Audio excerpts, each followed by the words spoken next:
എന്നും ഈ ബിരിയാണിയും ഫ്രൈഡ് റൈസൊക്കെ അല്ലേ ട്രൈ ചെയ്യണേ. ഇന്ന് നമുക്കൊരു വേറൊരു വെറൈറ്റി ഒരു ഐറ്റം ട്രൈ ചെയ്താലോ? അപ്പോൾ പോരല്ലേ എൻ്റെ കൂടെ നമുക്ക് ഒരുമിച്ച് ഉണ്ടാക്കാം.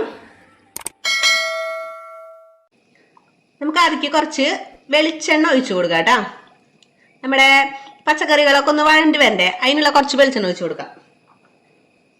നമുക്കിതിലേക്ക് ഇനി ആവശ്യത്തിന് സവാള, ഞാനിപ്പോൾ ഒരു സവാളിന് എടുത്തിട്ടുള്ളത്, ആ സവാള നമുക്ക് ഇട്ട് കൊടുക്കാം കേട്ടോ.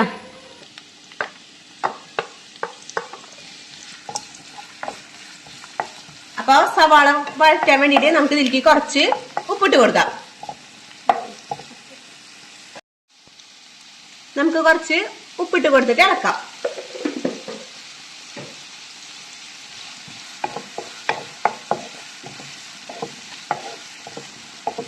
അപ്പൊ ഇത് നന്നായിട്ടൊന്ന് വഴണ്ട് വരട്ടെ. എന്നിട്ട് നമുക്ക് അധികം വഴണ്ട, എന്താന്ന് വെച്ചാൽ നമുക്ക് പച്ചക്കറികൾ ഇട്ടിട്ട് ഒന്നും കൂടി വഴറ്റണം, അത് കാരണം കേട്ടാ. അപ്പൊ നമ്മള് ഇതിനുപയോഗിക്കുന്ന പച്ചക്കറികൾ ഏതൊക്കെയെന്ന് വെച്ചിട്ടുണ്ടെങ്കിൽ നിങ്ങൾക്ക് ഇഷ്ടമുള്ളത് എടുക്കാം കേട്ടോ. ഇപ്പൊ നമ്മുടെ വീട്ടില് കുട്ടികളൊക്കെ പച്ചക്കറി കഴിക്കാൻ മടിയുള്ള പിള്ളേരെന്ന് വെച്ചിട്ടുണ്ടെങ്കിൽ അവർക്ക് ഇങ്ങനെയൊക്കെ ഒന്ന് ഉണ്ടാക്കിയിട്ട് കൊടുക്കാവുന്നതാണ് കേട്ടോ. അപ്പൊ നമ്മുടെ സവാള അതിലിരുന്ന് വഴണ്ടുണ്ട്. നമ്മൾ പിന്നെ നമ്മുടെ വീട്ടില് കുട്ടികൾ പച്ചക്കറി കഴിക്കാത്ത കാരണം ഞാൻ ഇതിൽ ഒട്ടുമിക്ക പച്ചക്കറികൾ എടുത്തിട്ടുണ്ട്. ചെറുപയറല്ല, പച്ചപ്പയർ എടുത്തിട്ടുണ്ട്. ഇത്രയും പച്ചമുളകിന്റെ ആവശ്യമില്ല, എന്നാലും കുറച്ച് മതി. നമുക്ക് ക്യാരറ്റ് എടുത്തിട്ടുണ്ട്, നിങ്ങൾക്ക് ബീട്രൂട്ട് കളർ ഉണ്ടാവും, അത് വേണമെങ്കിൽ സ്കിപ്പ് ചെയ്യാം. പിന്നെ ഞാൻ ക്യാപ്സിക്കം എടുത്തിട്ടുണ്ട്, പിന്നെ 3 മുട്ട എടുത്തിട്ടുണ്ട്. ഇതൊക്കെ നമുക്ക് നാരങ്ങയൊക്കെ നമുക്ക് ലാസ്റ്റ് എടുക്കാം കേട്ടോ. പിന്നെ വെളുത്തുള്ളിയാണ് എടുത്തിട്ടുള്ളത്, പിന്നെ കുറച്ച് നമ്മുടെ മല്ലിച്ചേപ്പ്, പിന്നെ തക്കാളി. ഇതിലെ മെയിൻ ഇൻഗ്രീഡിയന്റ് എന്ന് പറഞ്ഞാൽ തക്കാളിയാണ്. നമ്മൾ തക്കാളി ചോറൊക്കെ ഉണ്ടാക്കൂലേ, അപ്പൊ അതൊക്കെ പോലെ തന്നെ കേട്ടോ. എന്താന്ന് വെച്ചിട്ടുണ്ടെങ്കിൽ നമുക്ക് വേറെ കറികളും കാര്യങ്ങളൊന്നും ഇതിലേക്ക് വേണ്ട ആവശ്യമില്ല. കുട്ടികൾ വെറുതെ ഇരുന്നിട്ട് ഇങ്ങനെ ടീസ്പൂൺ വെച്ച് നമ്മൾ ഫ്രൈഡ് റൈസ് ഒക്കെ കഴിക്കില്ലേ, അതുപോലെ ഇന്ന് കഴിച്ചോളും. പിന്നെ നമ്മൾ ഇഞ്ചി ഒന്നും ഇതിൽ എടുക്കണില്ല കേട്ടാ. അപ്പൊ നമുക്ക് നമ്മുടെ സവാള എന്തായാലും പോയി നോക്കിയിട്ട് വരാം. അപ്പൊ നമ്മുടെ സവാള നോക്കിയേ നന്നായിട്ട് ഒന്ന് വഴണ്ടി വന്നിട്ടുണ്ട്. ഇതിലേക്ക് നമുക്കിനി പച്ചക്കറികളെ ആഡ് ചെയ്യാം. അതിന് മുന്നേ നമുക്ക് പച്ചമുളക് ആഡ് ചെയ്യാം കേട്ടാ.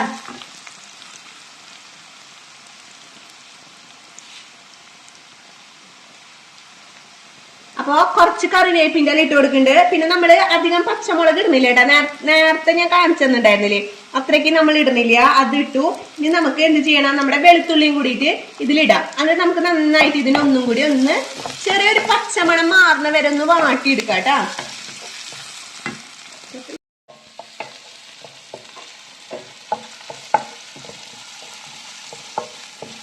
ഓക്കെ, ഇപ്പത്തേക്ക് ചെറിയ പച്ചമണം കാര്യങ്ങളൊക്കെ മാറിപ്പോയിട്ടുണ്ട്. ഇനി നമുക്ക് പച്ചക്കറികളൊന്നും ചേർത്തിട്ട് അവരെയും കൂടി ഒന്ന് വേവിക്കണ്ടേ. അപ്പൊ ഇത്ര മതിയിട്ട് നമ്മളുടെ പച്ചമുളകും സവാളയും വെളുത്തുള്ളിയും അതൊക്കെ ഇട്ടത്. ഇനി നമുക്ക് ബാക്കിയുള്ള പച്ചക്കറികൾ നമുക്ക് ഇതിലേക്ക് ഇട്ട് കൊടുക്കാം. അപ്പൊ നോക്കിയേ, ഹെൽത്തി ആയിട്ടുള്ളതാണ് ക്യാരറ്റ് നിങ്ങൾക്ക് എത്ര വേണമെങ്കിലും എടുത്തോ. ഞാനിപ്പോ 1 ക്യാരറ്റാണ് എടുത്തിട്ടുള്ളത്. അതുപോലെ തന്നെ ഇനി നമുക്ക് എന്ത് ചെയ്യണം, പച്ചപ്പയർ ഇട്ട് കൊടുക്കാം കേട്ടോ. പച്ചപ്പയർ ഇട്ട് കൊടുത്തിട്ട് നമുക്ക് ഇതിനെ നന്നായിട്ട് ഒന്ന് ജസ്റ്റ് ഒന്ന് വാടി കിട്ടണ വരെ കേട്ടാ. അതൊന്ന് വെന്തൂന്ന് നമുക്ക് മനസ്സിലാവില്ലേ, അപ്പൊ അതുവരെ നമുക്ക് ഇതിനെ നന്നായിട്ടൊന്ന് ഇങ്ങനെ വാട്ടി കൊടുക്കാം കേട്ടോ. ഉപ്പ് ബാലൻസ് ഉണ്ടെങ്കിൽ നമുക്ക് ബാക്കിയുള്ള ഉപ്പിട്ട് കൊടുക്കാം.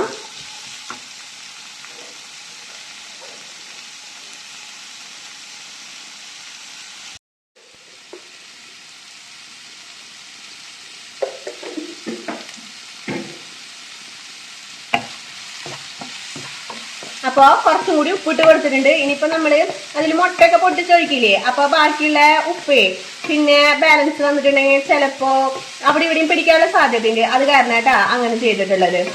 ഇനി നമുക്ക് നമ്മുടെ വലിയ പച്ചപ്പയറും നമ്മുടെ ക്യാരറ്റും ഒക്കെ അത്യാവശ്യം ഒന്ന് കുക്കായിട്ടുണ്ട്. ഇനി നമുക്ക് ഇതിലേക്ക് ക്യാപ്സിക്കം ഇട്ട് കൊടുക്കാം. അപ്പൊ ഞാനൊരു കുഞ്ഞൊരു ക്യാപ്സിക്കാണ് എടുത്തിട്ടുള്ളത്. ഇതൊക്കെ ഹെൽത്തി ആയിട്ടാ നമ്മുടെ കുട്ടികൾക്ക്, ശരിക്കും പറഞ്ഞാൽ പച്ചക്കറി കഴിക്കാത്ത കുട്ടികൾക്കൊക്കെ ഇത് നല്ലൊരു ഹെൽത്തി ഫുഡായിരിക്കും. അപ്പൊ എല്ലാ അമ്മമാരും, അത് മാത്രമല്ല അച്ഛന്മാരായാലും കുക്ക് ചെയ്യുന്ന അച്ഛന്മാരൊക്കെ ഉണ്ടാവില്ലേ, അപ്പൊ ജസ്റ്റ് ഒന്ന് ട്രൈ ചെയ്ത് നോക്കിയിട്ട് ഉണ്ണികൾക്കൊന്ന് കൊടുക്കൂട്ടാ.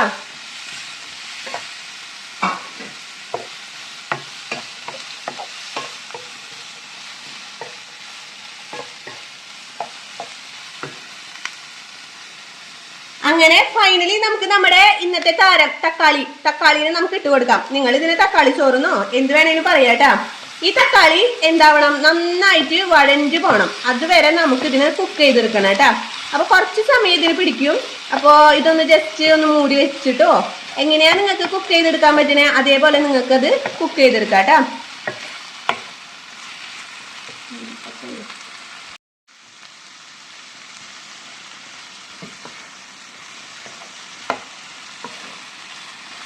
അപ്പൊ നമ്മുടെ പച്ചക്കറികളൊക്കെ അത്യാവശ്യം കുക്കായിട്ട് വന്നിട്ടുണ്ട്. തക്കാളിയൊക്കെ വഴഞ്ഞു പോയിട്ടുണ്ട്. ഇനി നമുക്ക് നമ്മുടെ ചോറിന് കളർ കിട്ടാൻ വേണ്ടിയിട്ട് നമുക്ക് കുറച്ച് മഞ്ഞപ്പൊടി ഇടാം. എന്താണെന്ന് വെച്ചിട്ടുണ്ടെങ്കിൽ ചോറിനൊരു മഞ്ഞ കളർ കിട്ടണ്ടേ. അപ്പോൾ നാച്ചുറൽ കളറായ മഞ്ഞപ്പൊടിയാണ് നമ്മൾ ഇട്ട് കൊടുക്കുന്നത്.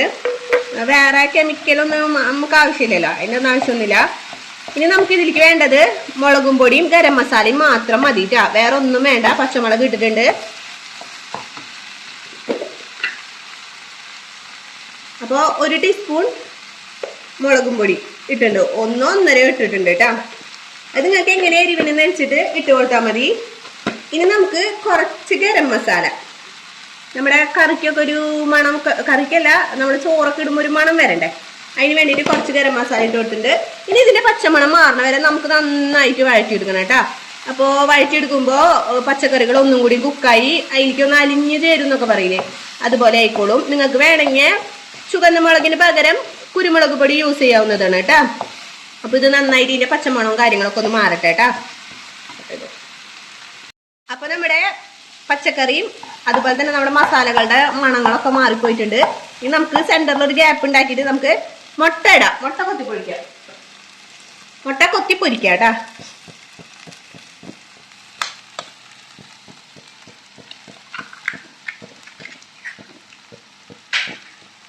അപ്പൊ ഞാനിവിടെ 3 മുട്ട എടുത്തിട്ടുണ്ട്. നിങ്ങൾക്ക് എങ്ങനെയാന്ന് വെച്ചിട്ടുണ്ടെങ്കിൽ എത്ര വെച്ചിട്ടുണ്ടെങ്കിൽ എടുത്തോട്ടാ.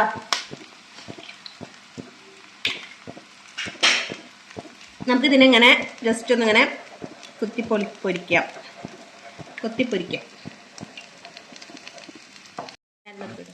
അപ്പോഴത്തേക്ക് നമ്മുടെ മുട്ട ഇവിടെ ചിക്കിയിട്ടുണ്ട്, പൊരിച്ചിട്ടുണ്ട്, ചിക്കിയിട്ടുണ്ടെന്ന് എങ്ങനെ വേണമെങ്കിലും നിങ്ങൾക്ക് ആക്കാട്ടോ.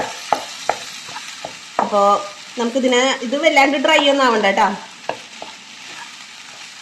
അപ്പോൾ ഇതിവിടെ റെഡി ആയിട്ടുണ്ട്. നമുക്ക് മല്ലിയില ലാസ്റ്റ് ഇടാം. എന്താന്ന് വെച്ചിട്ടുണ്ടെങ്കിൽ ഇവിടെ മല്ലിയില ഇട്ടിട്ടുണ്ടെങ്കിൽ കഴിക്കില്ല. അപ്പൊ അബിയേട്ടന് കുറച്ച് റൈസ് നമുക്ക് മാറ്റി വെച്ചിട്ട് ബാക്കിയുള്ളതിൽ നമുക്ക് മല്ലിയില ഇടാം കേട്ടോ. നിങ്ങൾക്ക് ഇപ്പോൾ സമയത്ത് തന്നെ മല്ലിയില ഇടാവുന്നതാണ്. ഞാൻ മല്ലിയില ഇടാത്തത് അബിയേട്ടൻ കഴിക്കാത്ത കാരണം കേട്ടോ. അപ്പോൾ നമുക്ക് ചോറ് എടുത്തിട്ട് വരാം. അപ്പൊ നമുക്കിതിൽ ചോറിട്ട് കൊടുക്കാം. ഇതൊക്കെ ഉപ്പിടാത്ത ചോറാണ്. അപ്പൊ നമുക്ക് നോക്കിയിട്ട് നമ്മുടെ കറി ഉണ്ടാക്കിയില്ലേ അതില് ഉപ്പിട്ടോട്ടാ. ഇതിപ്പോ ഞാനൊരു പ്ലേറ്റ് നിറച്ച് ചോറ് എടുത്തിട്ടുണ്ട്. നമ്മുടെ പാത്രം ചെറുതായ കാരണം ചോറ് നമുക്ക് ഇത്രയൊക്കെ ഉള്ളൂ.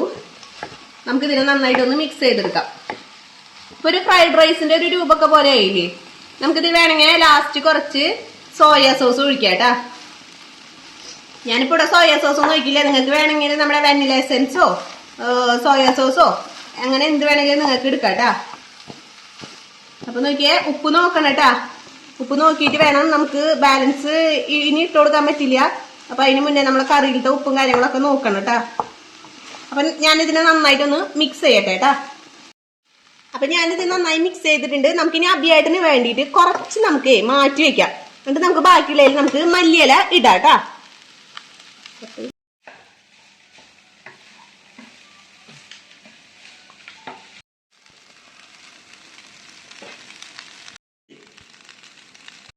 അപ്പൊ അബിയേട്ടന് മാറ്റി വെച്ചിട്ടുണ്ട്. ഇനി നമുക്ക് നമ്മുടെ അബിയേട്ടന്റെ പ്രധാന ശത്രുവായ മല്ലിച്ചെപ്പിനെ ഇതിലേക്ക് ഇടാം. എന്നിട്ട് ജസ്റ്റ് ഒന്ന് നമുക്ക് ഇതിനൊന്ന് ഇളക്കി കൊടുക്കാം കേട്ടാ.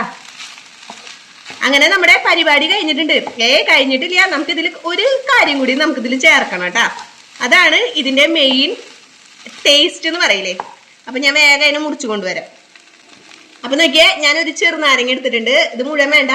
നമുക്ക് ജസ്റ്റ് ഇങ്ങനെ ഒന്നിങ്ങനെ ഒരു പുളിക്ക്, തക്കാളിക്ക് ഓൾറെഡി പുളി ഉണ്ടാകും. പക്ഷെ നമ്മുടെ ചെറുനാരങ്ങയും കൂടി ഒഴിക്കുമ്പോൾ നല്ല ടേസ്റ്റ് ആയിരിക്കും കേട്ടാ. ഇതിന്റെ കുരു പോകണ്ട കേട്ടാ. അപ്പൊ ചെറുനാരങ്ങ നീര് നമുക്ക് ഇത്തിരി ഇങ്ങനെ ഒഴിക്കാം. ചെറുനാരങ്ങ ചെറുനാരങ്ങ ആയ കാരണം കറക്റ്റ് കിട്ടണില്ല. എന്നാലും ഒരു ചെറിയൊരു പുളിക്കിട്ടാ. അപ്പോ കഴിഞ്ഞിട്ടുണ്ട്. നമ്മുടെ ചെറുനാരങ്ങയും കൂടി ഒഴിച്ചപ്പോ നല്ല ഫ്ലേവർ വരുന്നുണ്ട് കേട്ടാ. നിങ്ങൾക്ക് ഞാൻ നേരത്തെ പറഞ്ഞ പോലെ വാനില എസെൻസോ അല്ലെങ്കിൽ സോയ സോസോ ഉണ്ടെങ്കിൽ നിങ്ങൾക്ക് ഇതിലേക്ക് ആഡ് ചെയ്യാട്ടോ. പക്ഷെ ഇങ്ങനെ കഴിക്കുന്നതായിരിക്കും നല്ലത്. അപ്പൊ എല്ലാ കൂട്ടുകാരും എല്ലാവരും ഇതൊന്ന് ട്രൈ ചെയ്ത് നോക്കിട്ടെ. ഇപ്പൊ പച്ചക്കറി കഴിക്കാത്ത പിള്ളേരൊക്കെ എന്ന് വെച്ചിട്ടുണ്ടെങ്കിൽ ഇത് അടിപൊളിയായിട്ട് കഴിച്ചോളൂ കേട്ടോ. അത്രയും നല്ല സ്വാദാണ്. അപ്പൊ ഉണ്ണികൾ സ്കൂളിൽ വിട്ട് വരുമ്പോഴേക്കും നമുക്ക് ഇങ്ങനെ തയ്യാറാക്കി കൊടുക്കാം. അല്ലെങ്കിൽ സൺഡേസ് എങ്ങനെയാന്ന് വെച്ചിട്ടുണ്ടെങ്കിൽ നിങ്ങൾക്ക് ഇഷ്ടമുള്ള പോലെ എങ്ങനെയാന്ന് വെച്ചാൽ ചെയ്ത് കൊടുക്കാം കേട്ടോ. അപ്പൊ എല്ലാവരും ട്രൈ ചെയ്തിട്ട് എന്നോട് ഫീഡ്ബാക്ക് പറയണം. അപ്പൊ വേറൊരു വീഡിയോ ആയിട്ട് വരാം. Bye bye. അപ്പൊ നമുക്ക് ലേശം ഇത്രയും കൂടി ഒരു നാരങ്ങ നീര് ഇതിലേക്ക് ഇങ്ങനെ പിഴിഞ്ഞു കൊടുക്കാം. ഇതിപ്പോ എനിക്കായിട്ട് കഴിക്കാൻ എടുത്തുള്ളതാണ്. അപ്പൊ ഞാൻ നാരങ്ങ എനിക്ക് ഇഷ്ടമാണ് കേട്ടോ. അതുപോലെ തന്നെ നോക്കിയേ കുറച്ച് പച്ചമുളകും കൂടി നമുക്ക് ഇതിലേക്ക് വിതറിയിട്ട് കൊടുക്കാം. ഇനി നമുക്ക് ടേസ്റ്റ് ചെയ്ത് നോക്കാം. എങ്ങനെയുണ്ട്? അടിപൊളിയായിട്ടില്ലേ? നോക്കിയേ നല്ല ചൂടാവി വരുന്നുണ്ട്.